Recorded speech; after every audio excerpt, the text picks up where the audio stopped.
Hello guys, this is Dinesh and welcome to my YouTube channel futureplan.com। Guys आज की इस video में मैं दिनेश सर आपका बहुत बहुत स्वागत करता हूं। आज की जो इस वीडियो में खासकर जो आप एग्जाम चल रहा है 2022 का, यानी कि यूपी बोर्ड और सीबीएसई बोर्ड के स्टूडेंट के लिए। देखिए, जो भी यूपी बोर्ड के स्टूडेंट हो या तो सीबीएसई बोर्ड के स्टूडेंट है, तो ये जो आपको मैं आज पढ़ाने जा रहा हूँ डायरेक्ट और इनडायरेक्ट। वैसे मैंने बहुत सारी वीडियो बना रखा है डायरेक्ट इंडायरेक्ट में, लेकिन ये वीडियो इसलिए स्पेशली बनाई गई है ना गाइज, क्योंकि ये जो वीडियो है आपका, यानी जो आज आप टॉपिक पढ़ने वाले हैं ना गाइज, इस तरह के क्वेश्चन पूछे जाते हैं एग्जाम में। एक या दो क्वेश्चन, एक या दो नंबर आपको यानी एग्जाम में देखने को मिलते हैं। ठीक है, तो याद रखना इस चीज को, आप बहुत अच्छे तरीके से देखना और अच्छे से इसको लर्न करके ही एग्जाम हॉल में जाइएगा। और एक्सक्लामेटोरी का मैंने भी पढ़ा दिया है, अभी इसके पहले ही वीडियो पढ़ाया था हम। ठीक है, तो वो वाले वीडियो भी आप दोनों वीडियो देख के जाइएगा और अच्छे से सारी चीज पढ़ के। ठीक है ना, तो स्टार्ट करते हैं। चलिए, अब आपकी स्क्रीन पे सबसे पहले चीजें आती है कि ऑब्जेक्टिव सेंटेंस होता क्या है। इसे कहते हैं इच्छा सूचक वाक्य, जिसमें हम इच्छा व्यक्त करते हैं, जैसे किसी को श्राप देना, किसी को अभिशाप देना, किसी को आशीर्वाद देना, किसी को, यानी जो अंदर से फीलिंग निकल आती है ना कि ऐसा हो जाए। किसी को कभी कभी हम अभिशाप भी दे देते हैं, किसी को श्राप देते हैं, कभी को वरदान भी देते हैं, बहुत सारे आशीर्वाद भी देते हैं ना, ऐसी सारी चीजें। तो आपको बस एक चीज याद, इसमें जो भी इसमें का सेंटेंस होता है ना, वो हमेशा किससे शुरू होगा? में से। MAY, यानी कि हमेशा सेंटेंस आपका MAY यानी कि में से शुरू होता है। इस चीज को आप याद रखिएगा। ठीक है ना, MAY में से शुरू होता है। अब देखते हैं कि ये रियली क्या होते हैं। तो स्क्रीन पे ही मैं आपके लिखवाता हूं सारी चीजें, ध्यान से देखिएगा। ऑब्जेक्टिव सेंटेंस, सबसे पहले क्वेश्चन आता है कि ऑब्जेक्टिव सेंटेंस क्या होते हैं गाइस। तो इसको लिख लिए, जिस वाक्य में आशीर्वाद या अभिशाप, घृणा, दुख, शुभ कामना, ईश्वर से प्रार्थना किया जाए, उसे ऑब्जेक्टिव सेंटेंस कहते हैं। इसमें वाक्य प्रायः में से शुरू होता है। तो आपने देखा, जैसे आपके स्क्रीन पे लिखा है, इस चीज को नोट कर लीजिए गाइस। हो गया आपका, वीडियो को पॉज करके इस चीज को नोट कर लीजिए। तो हमने देखा कि ऑब्जेक्टिव सेंटेंस हमारा क्या होता है, जिसमें अभिशाप देते हैं, आशीर्वाद देते हैं, और जिसमें हम किसी को यानी जैसे कहते हैं दीर्घायु भवा, तो सारी चीजें हम इसी में करते हैं। और हमेशा मैंने आपको फिर लिखवाया इसमें कि ये सेंटेंस हमेशा में से शुरू होते हैं, MAY में से शुरू हो जाता है। ठीक है, अब सबसे बात ये आती है, सर क्या ये इंपॉर्टेंट है? बहुत ही इंपॉर्टेंट है। इंपॉर्टेंट नहीं, this it's very important, because you know that guys, ये क्वेश्चन पुट अप होते हैं आपके एग्जाम में, या आप किसी की तैयारी कर रहे हैं तो उसमें सारे क्वेश्चन, ऐसे क्वेश्चन आते हैं, छोटे छोटे क्वेश्चन। ठीक है, लेकिन हम वो 8 टेंथ के पीछे ना पगलान पड़े रहते हैं, नहीं यही आई यही आई, हम उसी के पीछे पगलान पड़े रहते। नहीं, 8 टेंथ के बावजूद भी दुनिया है भाई। कहते हैं ना, गांव में रहने से कोई मतलब, जब आप शहर जाओ, शहर से भी बाहर जाओ, तब पता आती है कि दुनिया है। अब आप गांव में घर में बैठे रहेंगे तो कैसे पता चलेगा? वही चीज है कि आगे भी थोड़ा बढ़िए। तो देखिए, ध्यान से देखना है आपको। तो मैं इसका फर्स्ट रूल आपको लिखवाता हूँ, स्क्रीन पे ही आपके रूल आते हैं गाइज। तो आप रूल नंबर 1 लिखेंगे हम, ठीक है ना। रूल नंबर 1 हो गया। रूल नंबर 1 आपका, यदि रिपोर्टेड स्पीच में आशीर्वाद या शुभकामना दी जाए या दी गई हो, तो रिपोर्टेड स्पीच की क्रिया सेड या सेड टू को विश्ड या ब्लेस्ड में, ईश्वर से प्रार्थना के लिए प्रेड में, तथा अभिशाप के लिए कर्स्ट में बदलते हैं। तो हमने देखा गाइस, अब इस चीज को पहले आप नोट कर लीजिए अच्छी तरीके से, मैं आपको समझाता हूं। जो स्क्रीन पे दिख रही चीजें, इसको नोट कर लीजिए। वीडियो को तुरंत पॉज करिए, इस चीज को नोट करिए। आई थिंक हो गया होगा। मैंने आपको लिखा है कि रिपोर्टिंग स्पीच क्रिया सेड या सेड टू को हम रिपोर्टिंग कैसे बदलते हैं। मान लीजिए अगर हम प्रे कर रहे हैं तो वहां पे हम किस में बदलेंगे, और फिर मैं आपको बताया किसी को अभिशाप दे रहे हैं किस में बदलेंगे, सारी चीज आपने स्क्रीन पे लिखा। ठीक है ना, तो याद रखना सेड या सेड टू को किस में बदल सकते हैं, मैंने आपको लिखवा रखा। मैं आपको इसको बारीकी से चीजें लिखवा देता हूँ गाइस, याद रखना। यानी कि आपको याद रखना, विष्ट का मतलब इच्छा होता है, मैं यहाँ पे दिखाता हूँ। विष्ट का मतलब इच्छा होता है गाइस, और प्रेट का मतलब भगवान से प्रार्थना करना होता है। ब्लेस्ड में आशीर्वाद, कर्स्ट का मतलब होता है अभिशाप, किसी को श्राप देना। समझ रहे ना मेरी बात को? तो जितनी चीजें आपको जो पहला रूल लिखवाया गया है, उस चीज को आप याद रखना। ठीक है ना, अगर ईश्वर से प्रार्थना करना है तो प्रेड में बदलेंगे, किसी को अभिशाप देना है किस में बदलेंगे हम? कर्स्ट में। तो आई थिंक ये चीजें जो आपके स्क्रीन देख रही है, इस चीज को हम नोट कर लिए किसमें हम परिवर्तन करेंगे। चलिए, अब देखिए रूल नंबर 2, इन्वर्टेड कॉमा। अब यही दिखा देता हूं। इन्वर्टेड कॉमाज को हटाने के लिए डेट कंजक्शन का प्रयोग करते हैं, तथा मे को कर्ता के बाद माइट में कन्वर्ट करते हैं। यानी ये इंट्रोगेटिव मान सकते हैं हम, इसको इंट्रोगेटिव होता है, इसको हमको असर्टिव बनाना हो, तो वही कह रहे हैं कि मे को हमको क्या कर देना, माइट, यानी सब्जेक्ट पहले रहता है, सब्जेक्ट बाद में कर देना है। तो गाइज, ये जो चीजें दिख रही है, इसको बहुत अच्छी तरीके से पहले समझ लेती हूँ। अगर ये चीजें नहीं समझे, देखिए अगर आपने डायरेक्ट मेरी बहुत सारी वीडियो देखा है तो ये आप आराम से समझ सकते हैं, ज्यादा समझने वाली आवश्यकता ही है। ठीक है ना, तो मे को माइट में बदल देते हैं, सब्जेक्ट के बाद हम लिखते हैं। इतना हो गया ना गाइज। तो बस ये 2 रूल में सारे ऑब्जेक्टिव सेंटेंस आपके खत्म होने वाले हैं। बस अब आपके धड़ाधड़ आते हैं डायरेक्ट करने के लिए, ताकि हम चीज़ों को समझ सकें, ठीक है ना। तो जितनी भी चीज़ें आपको लिखाई गई उसको आप लिख लीजिए। अगर अभी तक आपने चैनल को सब्सक्राइब नहीं किया है तो सब्सक्राइब भी कर लीजिए और इसको ज़्यादा से ज़्यादा शेयर भी कर दीजिए, ठीक है। चलिए अब आते हैं एग्जाम्पल, तो हम समझते हैं सारी चीज़, तब हमारा डाउट क्या होगा, क्लियर होगा ये चीज़, ठीक है। तो अब आपके सामने एग्जाम्पल भी आ गए, बहुत ध्यान से देखना। सबसे पहले आपको ये रिकॉग्नाइज करना है, पहचान करना है कि ये सेंटेंस कौन सा है। तो आपने देखा मैं, अगर आपने मैं देखा, इसके बाद आपके दिमाग में तुरंत क्लिक करना चाहिए कि ये जो है ऑब्जेक्टिव सेंटेंस होता है। अब मैं जब आता है आपको ये देखना है कि सेंटेंस में किसी को अभिशाप दिया जा रहा है, कि श्राप दिया जा रहा है, कि किसी को वरदान दिया जा रहा है, कि किसी के भगवान से प्रार्थना की जा रही है, ये आपको देखना पड़ेगा। तो मैं देखा ही सेड टू मी, उसने मुझसे कहा मैं यू लॉन्ग दीर्घायु हो, यानी कह रहे तुमको लंबी उम्र हो, यानी लुम्ब प्रदान दे। तो कहने मतलब ये यहाँ पे हम कोई हम कामना कर रहा, हमको आशीर्वाद दे रहा है, यानी कि हमारे लिए ब्लेस कर रहा है। तो इसको हम विश्ड या ब्लेस्ड में बदल सकते हैं, समझ रहे हैं मेरी बात को।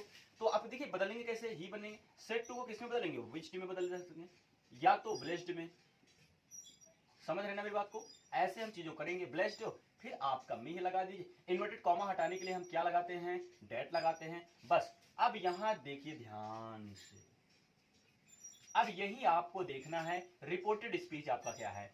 रिपोर्टेड स्पीच है मे यू लिव लॉन्ग। देखिए अगर यहां से आप ध्यान से समझ लिए तो आपको सारी दिक्कतें। सबसे पहले आपको एक काम करना है, अगर हम इसको आपके बात करें तो ये आपका मैंने लिखाया है कि मे को सब्जेक्ट के बाद लिखते हैं, इतना आप समझिए। मैंने लिखाया है मे को सब्जेक्ट के बाद लिखते हैं, तो यू है ना, यही तो है सब्जेक्ट आपका, मे के बाद लिखो ना। अब सबसे पहले बात ये आती है कि यू बदलेगा किसके अनुसार। मैं आपको हर बार बताता हूं सन बटा 123, यानी फर्स्ट पर्सन को बदलते हैं सब्जेक्ट को, सेकंड पर्सन को बदलते हैं ऑब्जेक्ट के अनुसार। तो भैया यू क्या है, यू हमारा सेकंड पर्सन तो है ना, किसके अनुसार जाएगा, ऑब्जेक्ट के। बहुत ध्यान से समझना, प्रोनाउन परिवर्तन में मैं बहुत इजी लैंग्वेज में बताऊंगा आपको। यू है ना, अब इस चीज को भूल जाओ कि यहाँ यू है, कुछ नहीं, अब सीधा मी पे आ जाओ। क्योंकि मी, अब मैं आपको पहले बताया था कि आई का जो ऑब्जेक्ट होता है मी, और जो मी का सब्जेक्ट होता है आई, समझ रहे ना। मी का सब्जेक्ट आई, मी का ऑब्जेक्ट, यानी आई का जो ऑब्जेक्ट होता है मी होता है, मी का सब्जेक्ट आई, समझ रहे हैं। मी का सब्जेक्ट आई का ऑब्जेक्ट मी, बस इसी का उल्टा गेम चलता है इसमें। तो कुछ नहीं करना ना आपको। अब मी का सब्जेक्ट क्या होता है, आई लगा दो, कोई दिक्कत हो बता दो। हमने कहा ना कि जो अगर यहाँ यू सब्जेक्ट है तो हमको इसको सब्जेक्ट लिखना ही लिखना है, हमने सीधा सब्जेक्ट लिए आई लिख दिया, ठीक है ना। आपको ज्यादा दिमाग पे जोर नहीं देना है कि अभी क्या करना है। उसके बाद फिर मैंने आपको लिखाया था नोट में कि मे को माइट में बदल देते हैं। चलिए हम भी कर देते हैं, माइट हो गया। अब क्या करना, कुछ नहीं करना, आई माइट लिव लॉन्ग, हो गया खत्म। अब यहां तक कोई प्रॉब्लम हो, ये जो लास्ट में एक्सक्लेमेशन का चिन्ह है गाइस, इसको हम रिमूव कर देंगे, ठीक है ना। इतना हो गया, ही विश्ड या blessed me that I might live long, ठीक है। फिर the old lady said to us, बूढ़ी औरत ने हमसे कहा may you go to hell, भाड़ में जाओ। अब ये गो टू हेल से आपको ये समझ जाना चाहिए कि यहाँ पे कोई हमें अभिशाप दे रहा, श्राप जिसे कहते हैं, श्राप यानी कि कर्स्ड। तो कैसे बोलेंगे, द ओल्ड लेडी आपने किया, सेड टू को किस में बदलेंगे, कर्स्ट में हो गया, द ओल्ड लेडी कर्स्ट। अब देखो अस है ना, तो अस लिख लो, इन्वर्टेड कामा हटाने के लिए डेट लिखेंगे। अब यही फंडा है ना रिपोर्टेड स्पीच का, ध्यान से देखिएगा। यू है हमारा फिर यू किसके अनुसार जाएगा, ऑब्जेक्ट। अभी हमें बता दो अस का, अस किस में आता है, वी हमारा ऑब्जेक्ट होता है, अस हमारा, वी हमारा सब्जेक्ट होता है, अस हमारा क्या होता है, ऑब्जेक्ट। तो यही तो है ना, अस का सब्जेक्ट हुआ क्या होगा, वी हो जाएगा, बस हो गया। द ओल्ड लेडी कर्स्ट अस, यानी जिसके अनुसार बदलना उसी का सब्जेक्ट लिखना है, समझ रहे ना मेरी बात को। अस है तो ये मी होता तो क्या हो जाता, आई हो जाता। हिम होता तो ही हो जाता, यू होता तो यू हो जाता, देम होता तो दे हो जाता, समझ रहे। यानी जो भी जिसका है उसका हम सब्जेक्ट, अगर सब्जेक्ट के रूप में सब्जेक्ट, ऑब्जेक्ट रूप में ऑब्जेक्ट लिख देते हैं। आप देखते हैं, अब मे को हम माइट कर देते हैं, क्या कर देंगे, MIGHT कर देंगे, माइट। वी माइट, अब क्या करेंगे, we might go to hell, हो गया आपका काम।